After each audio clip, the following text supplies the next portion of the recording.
ಬುತ್ತಿ ತಗೊಂಡು ಬುತ್ತಿ ತಗೊಂಡು ಹೋಗ್ತೀನಿ ಹೊಲಕ್ಕ, ಮತ್ತೆ ಬರ್ತೀನಿ ಹೊತ್ತು ಮುಳುಗುದ್ಕ, ಮತ್ತೆ ಬರ್ತೀನಿ ಹೊತ್ತು ಮುಳುಗುದ್ಕ. ಬುತ್ತಿ ತಗೊಂಡು ಹೋಗ್ತೀನಿ ಹೊಲಕ್ಕ, ಮತ್ತೆ ಬರ್ತೀನಿ ಹೊತ್ತು ಮುಳುಗುದ್ಕ. ಕಲೇಶಿ, ಏ ಕಲೇಶಿ, ನಾ ಯಾರಂದು ಗುರ್ತಾಡ್ತೀಯನು? ಹೇಳೋ, ಯಾರು ಗುರ್ತಾಡಿ? ನೀನು ನೀನು ನಾನು ನಿನ್ ಗೆಳೆಯ ಕುಮಾರ. ಹೌದಾ? ಏನು ಚಂದ ಕಾಣಕತ್ತೀವೋ ಮರ ನೀನು.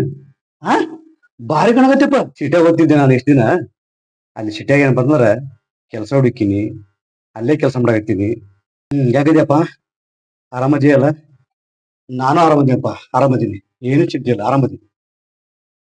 ಅಲ್ಲೋ ಕಲ್ಲೇಶಿ, ನೀನು ಏನಪ್ಪಾ ಅಂದ್ರೆ ಶಾಲಿ ಕಲ್ತಿದ್ದೆ ಅಂದ್ರ ನಾನು ದೊಡ್ಡ ಮನುಷ್ಯ ಆಗ್ತಿದ್ದೀನಿ. ಆ ನೀನು ನಿಮ್ ಬಡತನ ಬಾಳ ಇತ್ತು ಆ ಟೈಮ್ದಾಗ. ನೀಂತಂದ್ರೆ ಎರಡನೇತ್ತು ಮೂರನೇ ಸಾಲಿ ಕಲ್ತ್ ಬಿಟ್ಬಿಟ್ಟಿ. ಈಗ ನೋಡು, ದನ ಕಾಯೋದು, ಎಮ್ಮಿ ಕಾಯೋದು, ಕುರಿ ಕಾಯೋದು, ಹೊಲ ನೋಡ್ಕೊಳೋದು, ಒಳಿ ಒಳಿ ತಿರ್ಗೋದು. ಆ ಹೌದಾ ಕುಮಾರ, ನಮ್ಮ ಮನೆ ಬಾಳ ಬಡತನ ಇತ್ತು. ಸಾಲಿ ಕಲಿಯೋ ಸ್ಥಿತಿ ನಾ ಇದ್ದಿಲ್ಲ. ಅದಕ್ಕ ನಾವ್ ಏನ್ ಮಾಡ್ಬೇಕು ಅಂತಂದ್ರ ಎಮ್ಮಿ ಕಾಯೋದು, ಕುರಿ ಕಾಯೋದು, ದನ ಕಾಯೋದು, ಹೊಲ ನೋಡ್ಕೊಳೋದು, ಒಳಿ ಒಳಿ ಕಡೆ ಹೋಗೋದು, ಅದಮ್ ಜೀವನ ಆಗ್ಬೋದಪ್ಪ. ಏನ್ ಮಾಡಕ್ಕಾಗತ್ತೆ? ಇಲ್ಲೇನ ಬಂದು ನೀನು ಹಳ್ಳಿ ಗಾಂಪ್ ಆಗಿಬಿಟ್ಟಿದೀನಿ. ಒಂದ್ ಸ್ವಲ್ಪ ಬುದ್ಧಿ ಇಲ್ಲ, ಸಾಣೆ ಇಲ್ಲ, ಒಂದ್ ಸ್ವಲ್ಪ ಜ್ಞಾನ ಇಲ್ಲ. ನನ್ನ ಶಾಲೆ ಕಲಿಯಿಂದ ನೀನು ಎಂತ ದೊಡ್ಡ ಪಗಾರ ತುಂಬಿದ್ದಿ, ದೊಡ್ಡ ಮನುಷ್ಯ ಆಗ್ತಿದ್ದಿ. ಈ ಹಳ್ಳಿಯಾಗ ಬಿದ್ದು ಹಳ್ಳಿ ಜನ ಜೋಡಿ ಹುಚ್ಚಾಗಿ ನೀನು ಹಳ್ಳಿ ಜನರ ಅಂತಂದ್ರ ಮನುಷ್ಯರ ಅಲ್ಲನಂಗ್ ಮಾತಾಡಕತ್ತೀಯಪ್ಪ ನೀನು. ನಾವು ಮನುಷ್ಯರಿದೀವಿ, ನಮಗ್ ಬುದ್ಧಿ ಐತಿ, ಸಣ್ಣರಿದೀವಿ, ನಮ್ ಕಡೆ ಜ್ಞಾನ ಐತಿ, ಹಂಗ ಅನ್ನಕ್ ಹೋಗ ನೀನು. ಅಲ್ಲೋ ಕಲೇಶಿ, ನಿನಗ 35 ವಯಸ್ಸು ಈಗ. ನೀನ್ ನೋಡಕ್ ಹೆಂಗ ಕಾಣತಿ ಈಗ? 50 ವರ್ಷದ ಗಂಡ ಕಾಣಕತ್ತಿ. ನಾ ನೋಡು, ನನಗೂ 35 ವಯಸ್ಸು, ನಾ 20 ವಯಸ್ಸು ಗಂಡ ಕಾಣಕತ್ತೀನಿ. ಇರೋ ಗಂಡ ಕಾಣಕತ್ತೀನಿ. ನಿನ್ನ ಆಗಲೇ 50 ವರ್ಷ ಮುದುಕ ಗಂಡ ಕಾಣಕತ್ತಿ ಅಲ್ಲ ಮರೆ. ಈ ಹಳ್ಳ್ಯಾಗ ಕುಂತ್ ಕೇಸಿ ನೀ ಹೇಳೋದ್ ಖರೆ ಐತಿ. ನಮ್ದು ಹಳ್ಳಿ ಜೀವನ ಅಂದ್ರ ಕಷ್ಟ ಜೀವನ. ಕಷ್ಟ ಜೀವನದೊಳಗ ಮನುಷ್ಯ ಜಲ್ದಿ ಮುಪ್ಪಾಗ್ಬಿಡ್ತಾನ. ಜಲ್ದಿ ವಯಸ್ಸಾದಂಗ ಕಾಣ್ತಾನ. ನನಗೇನು ವಯಸ್ಸು ಕಮ್ಮಿ ಐತೆ ಖರೆ ನೀ ಹೇಳೋದು. ಆದ್ರೆ ಈ ಕಷ್ಟ ಜೀವನದೊಳಗ ಇತ್ತಂದ್ರ ಮನುಷ್ಯ ವಯಸ್ಸಾದಂಗ, ಮುದುಕಾದಂಗ, ಸೊರಗಿದಂಗ ಕಾಣ್ತಾನ. ಹಾಗಂತ ನಾವೇಂತಂದ್ರ ಬುದ್ಧಿವಂತರಲ್ಲ, ಜ್ಞಾನಿಗಳಲ್ಲ. ಕಲೇಶಿ, ನೀನು ಐತೆ ನನ್ ಜೋಡಿ ಬಂದ್ಬಿಡು. ನನ್ ಜೋಡಿ ಬಂದೆ ಅಂದ್ರ ಒಂದ್ ದೊಡ್ಡ ಕೆಲಸ ಹಚ್ತೀನಿ. ಪಗಾರ ಕೈ ತುಂಬ ಪಗಾರ ತಗೊಂತೀನಿ. ದೊಡ್ಡ ಮನುಷ್ಯ ಆಗ್ತಿ. ಇಲ್ಲಿ ಏನ್ ಮಾಡ್ತೀವಿ ಹಳ್ಳ್ಯಾಗ? ಅದ ದನ ಕಾಯೋದು, ಎಮ್ಮಿ ಕಾಯೋದು, ಕುರಿ ಕಾಯೋದು, ಹೊಲ ನೋಡ್ಕೊಳೋದು, ಹುಚ್ಚ ಮಾಡೈತಪ್ಪ ನೀನು. ಪೂರಾ ಮಬ್ಬು, ಪೂರಾ ಹಳ್ಳಿ ಗಾಂಪ್ ಆಗ್ಬಿಟ್ಟಿದೀನಿ. ಎರಡು ಬುದ್ಧಿ ನಿನ್ ಕಡೆ. ಹಳ್ಳಿ ಜನರು ಒಟ್ಟ ನಾವು ಶಾಣ್ಯರನ್ನಾಗ ಮಾತಾಡಕ್ ಹೋಗೋಣ. ನಾವು ಶಾಣ್ಯರ್ ಇದೀವಿ. ಅಲ್ಲ ಕುಮಾರ್, ಇಷ್ಟೊಂದು ಮಾತಾಡತ್ತೀನಿ ನೀನು. ನಾನ್ ನಿನ್ಗೊಂದು ಪ್ರಶ್ನೆ ಕೇಳ್ತೀನಿ. ಒಗಟಿನ ಪ್ರಶ್ನೆ ಕೇಳ್ತೀನಿ, ಅದಕ್ಕೆ ಉತ್ತರ ಹೇಳ್ತೀನಿ ನೀನು. ನೋಡ, ಹೇಳ್ತೀಯ ಏನು? ನನಗ ನೀನು ಪ್ರಶ್ನೆ ಕೇಳ್ತೀಯ? ಅಲ್ಲ, ನನಗಂತಂದ್ರ ಸಿಟಿ ಒಳಗ ಜಾಣ ಜಾಣ ಅಂತ ತಿಳ್ಕೊಂಡು ಪ್ರಶಸ್ತಿ ಕೊಟ್ಟಾರ. ನನಗಂತ್ರ ಉತ್ತರ ರಾಜ್ಯ ಅಂತ ತಿಳ್ಕೊಂಡು ಬಿರುದು ಕೊಟ್ಟಾರ. ನನಗೆ ಪ್ರಶ್ನೆ ಕೇಳ್ತೀಯ? ಅದು ಹಳ್ಳಿ ಗಾಂಪ. ನೀ ಕೇಳೋ ಪ್ರಶ್ನೆ ನನ್ಗೆ ಉತ್ತರ ಹೇಳಕ್ಕಾಗಲ್ಲ. ಅದೇ ಕೇಳೋ ಮಾರ ನೋಡ್ತೀನಿ. ನಿನಗ ಸಿಟಿ ಒಳಗ ಜಾಣ ಜಾಣ ಅಂತ ತಿಳ್ಕೊಂಡು ಪ್ರಶಸ್ತಿ ಕೊಟ್ಟಿರ್ಬೋದು. ಉತ್ತರಗಳ ರಾಜ್ಯ ಅಂತ ತಿಳ್ಕೊಂಡು ಬಿರುದು ಕೊಟ್ಟಿರ್ಬೋದು. ಅದಿಲ್ಲ ಅನ್ನೋದಿಲ್ಲ. ನಾ ಕೇಳುವಂತ ಪ್ರಶ್ನೆ ಉತ್ತರ ಕೊಟ್ಟೆ ಅಂದ್ರ ಅವಾಗ ಒಪ್ಕೊಂತೀನಿ. ಅವಾಗ ನೀವು ಒಪ್ಕೋಬೇಕಾಗತ್ತ. ಹಳ್ಳಿ ಜನ ಜಾಣರು, ಹಳ್ಳಿ ಜನ ಶಾಣ್ಯರು ಅಂತ ಸಿಟಿ ಜನ ಜಾಣರು ಅಂತ ಒಪ್ಕೋಬೇಕಾಗತ್ ನೀನು. ಕೇಳ ಪ್ರಶ್ನೆ ಹೇಳ್ತೀನಿ ನಿನಗ. ಮನ್ಯಾಗ ಒಂದ್ ಎಮ್ಮಿ, ಏರಿ ಮೇಲೆ 10 ಎಮ್ಮಿ, ಏರಿ ಮೇಲೆ 10 ಎಮ್ಮಿ, ಒಳ್ಯಾಗ 7 ಎಮ್ಮಿ. ಒಟ್ಟು ಎಷ್ಟು ಎಮ್ಮೆ ಅದು? ಅಲ್ಲೋ, ಇದೇನು ಒಂದು ಪ್ರಶ್ನೆ? ಇದಕ್ಕೆ ನಾನು ಉತ್ತರ ಹೇಳ್ಬೇಕ? ಅಲ್ಲೂ ರೋಣ ಹುಡ್ರು ಹೋಗ್ತಿರ್ತಾರಲ್ಲ, 4ನೇದ 5ನೇದ ಕಲ್ತು ಹುಡ್ರು, ಇದಕ್ಕೆ ಉತ್ತರ ಹೇಳ್ತಾರೆ. ನನ್ ಪ್ರಶ್ನೆ ಉತ್ತರ ಕೇಳ್ತೀನಿ ನೀನು. ಇದೇನ್ ದೊಡ್ಡ ಅದು?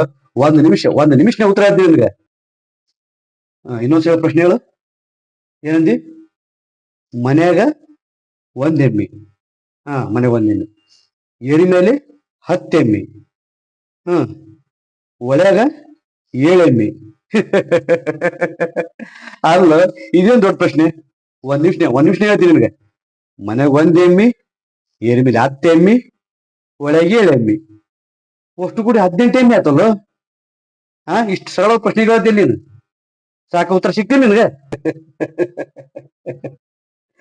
ಅಲ್ಲ, ಉತ್ತರ 18 ಎಮ್ಮೆ ಅಂತ ಹೇಳ್ತಿಲ್ಲ. 18 ಎಮ್ಮೆ ಅಲ್ಲೋ, ಒಂದೇ ಎಮ್ಮಿ. ಉತ್ತರನ ಒಂದೇ ಎಮ್ಮಿ. ಈಗ ನಮ್ಮ ಮನೆ ಒಂದ್ ಎಮ್ಮೆ ಐತೆ. ಅದನ್ನ ಏನಂತಂದ್ರ ಏರಿ ಕರ್ಕೊಂಡು ಹೋಗ್ತೀನಿ ಎಮ್ಮಿಗೆ. ಏರಿ ಮೇಲೆ 10 ಎಮ್ಮಿ ಅಂತೀನಿ ನಾನು. ಅದು ಹತ್ತತ್ತ ಮತ್ತ ಕೆಳಗಿಳಿತೈತೆ. ಕೆಳಗಿಳಿದ ಮೇಲೆ ಅದಕ್ಕೆ ಜಗ್ಗ ಕರ್ಕೊಂಡು ಹೋಗ್ತೀನಿ ಎಮ್ಮಿಗೆ ನಾನು. ಒಳ್ಯಾಗ ಜಳಕ ಮಾಡ್ತೈತೆ. ಜಳಕ ಮಾಡೋದಕ್ಕೇನು 7 ಎಮ್ಮಿ ಅಂತೀನಿ. ಎದ್ ಕಿಸಿ ಹೊರ ಬರ್ತೈತಿ. ಹೊರ ಬಂದ್ಮೇಲೆ ಅದನ್ನ ತೊಗೊಂಬಂದ್ ಕಿಸಿ ಮನೆ ಕಟ್ತೀನಿ. ಅದು ಒಂದೇ ಎಮ್ಮಿ. ಅದ್ ಮಾಡೋ ಕೆಲಸ 3. ಇದ ಉತ್ತರ. ನಾನ್ ಬ್ಯಾರೆ ತಿಳ್ಕೊಂಡಿದ್ನಲ್ಲ. ಈ ಪ್ರಶ್ನೆಗೆ ಉತ್ತರ ನನ್ಗೆ ಗೊತ್ತೇ ಇರ್ಲಿಲ್ಲ. ನಿಜವಾಗಿ ಏನಂತಂದ್ರ ನೀ ಬಾಳ ಜಾಣದಪ್ಪ. ಹಳ್ಳಿ ಜನರು ಅಂತಂದ್ರ ಬಾಳ ಹುಚ್ಚರು, ಬುದ್ಧಿ ಇರ್ಲಾರ್ದವ್ರು, ಸಣ್ಣ ಇರ್ಲಾರ್ದವ್ರು ಅಂತ ನಿಮ್ಗೆಲ್ಲ ಅಸಡ್ಡೆ ಮಾಡಿದ್ದೆ. ಶುಲ್ಲಾಗಿ ಮಾತಾಡಿದ್ದೆ. ನೀವ್ ಎಷ್ಟು ಜಾಣರು, ಎಷ್ಟು ಬುದ್ಧಿವಂತರು ಅಂದ್ರೆ ನನ್ಗೆ ಈಗ ಅರ್ಥ ಆಯ್ತು. ಅದಕ್ಕ ಕುಮಾರ, ಹಳ್ಳಿ ಜನರು ಮೊಬ್ರು, ದಡ್ರು, ಸಾಣೆ ಇರ್ಲಾರ್ದವ್ರು, ಬುದ್ಧಿ ಇರ್ಲಾರ್ದವ್ರು ಅನ್ನಕ್ ಹೋಗ್ಬೇಡ. ಸಿಟಿಯವ್ರಷ್ಟ ಜಾಣರು, ಬುದ್ಧಿವಂತರು, ಸಾಣೆ ಇರ್ತಾರ ಅಂತ ತಿಳ್ಕೊಳಕ್ ಹೋಗ್ಬೇಡ. ಹಳ್ಳಿ ಜನರು ಬುದ್ಧಿವಂತರ ಅದಾರ. ಎಂತಂದ್ರ ಅವ್ರು ವೇಷಭೂಷಣದಾಗ ನೀ ಅಂತ ದಡ್ರ ಅಂತ ತಿಳ್ಕೊಂಡಿರ್ತೀರಿ. ಅವ್ರು ಹಾಕೊಂಡ ಡ್ರೆಸ್ ಮೇಲೆ, ಅವರು ಇರುವಂತ ಒಂದು ವೇಷಭೂಷಣ ಮೇಲೆ ನೀವೇನ್ ತಿಳ್ಕೊಂಡ್ರಿ ಇವ್ರು ಮೊಬ್ರು ಅದ್ರ, ಜಾಣರಿಲ್ಲ, ಸಾಣ್ಯ ನಿಂತ್ಕೊಂಡಿರ್ತೀವಿ. ಹಂಗ್ ತಿಳ್ಕೊಳಕ್ ಹೋಗ್ಬೇಡ. ಬುದ್ಧಿ ಅನ್ನೋದು ಡ್ರೆಸ್ ಮೇಲೆ ಇಲ್ಲ, ಅದು ತಲೆಯೊಳಗೆ ಇರುತ್ತೆ. ಏನು ತಲೆಯಿಂದ ಬುದ್ಧಿವಂತರು, ಸಾಣ್ಯರಂತ ನಿರ್ಧಾರ ಆಗತ್ತ. ಏನ್ ತಿಳ್ಕೊಂಡ್ಬಿಡ್ತಾರೆ ಸಿಟಿ ಜನರು, ನಾವ್ ಬುದ್ಧಿವಂತರು, ನಮ್ಮಷ್ಟು ಬುದ್ಧಿವಂತರು ಯಾರಿಲ್ಲ ಅಂತ ತಿಳ್ಕೊಂಡ್ಬಿಡ್ತಾರ. ಏನ್ ಅಲ್ಲಿ ಹಳ್ಳಿಯಲ್ಲೂ ಜನ ಬುದ್ಧಿವಂತ ಇರ್ತಾರ, ಶಾಣೆ ಇರ್ತಾರ. ಈಗ ಅರ್ಥ ಆಗ್ತಿಲ್ಲ. ಅದಕ್ಕೆ ನಾನು ಅದು ಒಂದ್ ವಿಚಾರ ತಿಳ್ಕೊ. ಅದಕ್ಕೆ ಎಲ್ಲಾ ಜ್ಞಾನಗಳಿಗಿಂತ ಸಾಮಾನ್ಯ ಜ್ಞಾನ ಪ್ರತಿಯೊಬ್ರು ಬಹಳ ಮುಖ್ಯ. ಕಲೇಶಿ, ನನ್ನ ಕ್ಷಮಿಸ್ಬಿಡಪ್ಪ. ನಾನೇ ಅಂತ ಸಿಟಿ ಓದೋ ಬಹಳ ಬುದ್ಧಿವಂತ ತಿಳ್ಕೊಂಡು ಹುಚ್ಚು ಮೆರ್ಯಾಕತ್ತಿದ್ದೆ. ನಾನು ಶಾಣೆ ಯಾರು ತಿಳ್ಕೊಂಡಿದ್ದೆ. ನನ್ಗೆ ಶಾಣೆ ಇಲ್ಲ, ಹಳ್ಳಿಯಾರ ಅಂತ ಇವತ್ತೇ ತಗೊಂಡಿ ನಾನು. ನನ್ ಬುದ್ಧಿ ಬಂತಪ್ಪ. ತಪ್ಪಾದ ನಂದು, ಕ್ಷಮಿಸ್ಬಿಡು. ಕುಮಾರ, ನೀವೊಂದ್ ಮಾತು ಹೇಳ್ತೀನಿ ತಿಳ್ಕೊ. ಹಳ್ಳಿಯಲ್ಲಿ ಅಂತಂದ್ರ ನೆಮ್ಮದಿ ಐತಿ, ಸಂತೋಷ ಐತಿ, ತೃಪ್ತಿ ಐತಿ, ಆನಂದ ಐತಿ. ಆದ್ರ ಇದು ಎಲ್ಲ ಸಿಟಿಯಲ್ಲಿ ಸಿಗಲ್ಲ. ಏನ್ ಸಿಟಿ ಒಟ್ಟಿಗೆ ಯಾವೂ ಇಲ್ಲ. ಬರೀ ಸಿಟಿಯಲ್ಲಿ ಹಣ ಐತೆ, ನನ್ನ ಅಹಂಕಾರ ಐತೆ. ಆ ಸಿಟಿಯಲ್ಲಿ ಯಾವೂ ಇಲ್ಲ. ಇಲ್ಲಿ ನೆಮ್ಮದಿ ಜೀವನ ಐತೆ. ನಾವು ಬೆಳಿಗ್ಗೆ 6 ಗಂಟೆಗೆ ಹೋಗ್ತೀವಿ, ಸಾಯಂಕಾಲ 6 ಗಂಟೆಗೆ ಮನೆಗೆ ಇರ್ತೀವಿ ನಾವು. ಆ ಸಿಟಿಯಲ್ಲಿ ಈ ಒಂದು ಏನಂತಂದ್ರೆ ವಾತಾವರಣ ಇಲ್ಲ. ಅಲ್ಲಿ ಬೆಳಿಗ್ಗೆ 6 ಗಂಟೆ ಹೋಗ್ತಾರ, ರಾತ್ರಿ 12 ಬರ್ತಾರೋ, 1ಕ್ಕೆ ಬರ್ತಾರೋ ಗೊತ್ತಿಲ್ಲ ಮನೆಗೆ. ಅದರಿಂದ ಇಲ್ಲಂತ ಹಳ್ಳಿಯೊಳಗ ಸಂತೋಷ ಐತಿ, ತೃಪ್ತಿ ಐತಿ, ನೆಮ್ಮದಿ ಐತಿ, ಆನಂದ ಐತಿ. ಗೊತ್ತಾಗ್ತಿಲ್ಲ ಈಗ. ನಡಿಕ ಹೋಗೋಣ. ಇನ್ನ ನಾ ಹೊಲಕ್ ಹೋಗ್ಲೆ. ನಡಿಕಲ್ಲ ನಾವಿಬ್ರು ಅಂತಂದ್ರೆ ಈಗ ಮಸ್ತ್ ನಾಷ್ಟ ಮಾಡೋನು, ಚಾ ಕುಡಿಯೋನು, ಮಸ್ತ್ ಮಜಾ ಮಾಡೋನು. ಹೋಗನಡಿ. ಹುಟ್ಟಿದರೆ ಹಳ್ಳಿಯಲ್ಲಿ ಹುಟ್ಟಬೇಕು, ಮೆಟ್ಟಿದರೆ ಹಳ್ಳಿ ಮಣ್ಣ ಮೆಟ್ಟಬೇಕು. ಹುಟ್ಟಿದರೆ ಹಳ್ಳಿಯಲ್ಲಿ ಹುಟ್ಟಬೇಕು, ಮೆಟ್ಟಿದರೆ ಹಳ್ಳಿ ಮಣ್ಣ ಮೆಟ್ಟಬೇಕು.